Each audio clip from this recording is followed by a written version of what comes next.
How did you and Mom end up getting married? She wanted to. You didn't? I figured, what the hell? Were you ever sorry you married her? All the time. Could have been worse. Well, you must have been in love. At least at first. Never came up.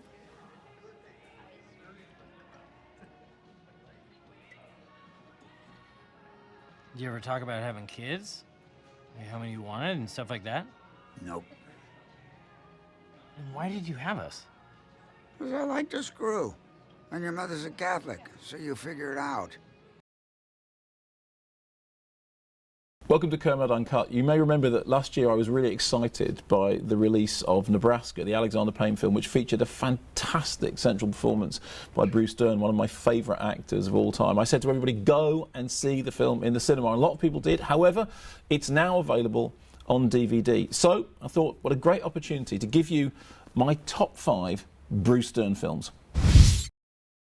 At number 5, The Great Gatsby. Not the Baz Luhrmann version, which I think we all kind of agreed was a Great Gatsby, if not the Great Gatsby, but the version from the early 70s, directed by Jack Clayton, starring Robert Redford and Mia Farrow, and featuring Bruce Dern in the key role of Tom Buchanan. I thought Dern was absolutely brilliant in that film. It's a very, very difficult role. It's completely unsympathetic, but if you don't believe in Tom Buchanan, you don't believe in the collapse of Daisy's marriage. I thought he brought something to that film which is very difficult to capture. He was great. The film itself is slightly flawed, although I watched it again a couple of years ago and I was still rather won over by it. But the central charm for me is Bruce Dern as Tom Buchanan. At number 4, Coming Home, Hal Ashby's late 70s masterpiece, for which Bruce Dern received an Academy Award nomination for Best Supporting Actor. It's a really terrific film, and unlike so many films of that period, it's aged very well. It still looks as fresh and as controversial and as confrontational as it did when it first came out. And an awful lot of that is because of Bruce Dern's massively unsympathetic performance. It's a terrific role, playing a character that you don't like, you don't engage with, but you have to believe in. And Bruce Dern makes him completely believable.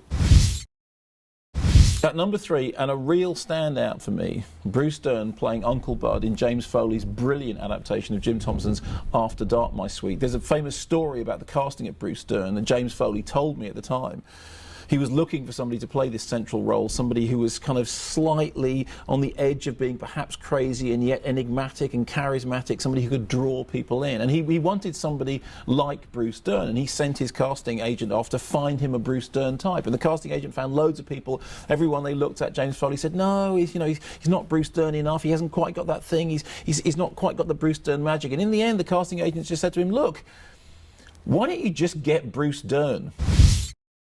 At number 2, the film which, as I've just said, has just come out on DVD, Nebraska, in which Bruce Dern picked up an Academy Award nomination for Best Actor for his portrayal of Woody Grant. At the time the film came out, an awful lot of critics said, this is really interesting, we're seeing a different side to Bruce Dern, somebody who really made his name playing villains and, borderline crazies, people who were dangerous, people who were sort of, the centre of the dark side of the film. And somehow, in the case of Woody Grant, he played somebody who was sympathetic, somebody who was fragile, somebody who was frail, and yet still crotchety, still difficult, still grouchy, still all those things we love about Bruce Dern. For me, I think it's a wonderful performance, and I think many people did see in Bruce Dern something they hadn't seen before, unless they'd been Bruce Dern fans. Which brings us to number 1. So, no surprise at all to learn that my favourite Bruce Dern performance of all time is still Silent Running, Douglas Trumbull's fantastic dystopian 70s masterpiece in which Bruce Dern is essentially alone in space with these drone robots looking after the last of the Earth's forests. The film continues to fascinate me. In fact, I'm writing a small book about it at the moment. I love the score, I love the direction. I think Doug Trumbull is a hugely underrated director. It's a film which has got heart and soul. Trumbull made it coming off the back of 2001, which he thought was very cold, a film in which the warmest character was perhaps the computer.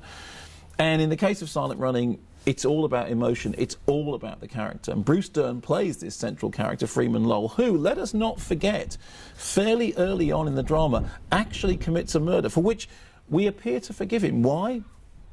Because he's a passionate defender of the Earth's last forest. Why? Because he's somebody who is oddly sympathetic despite that craziness. Why?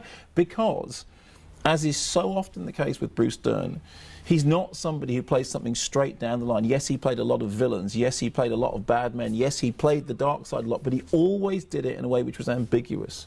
I think Silent Running is perhaps the perfect expression of just how versatile he is. Somebody who could play both a murderer and a sort of monk at the same time. It's a great film. It still stands the test of time, and it rests squarely on the shoulders of Bruce Dern and his terrific central performance. I think he's a great actor, and I hope to see more great work from him. I think Nebraska is just the beginning of the next chapter in Bruce Dern's career.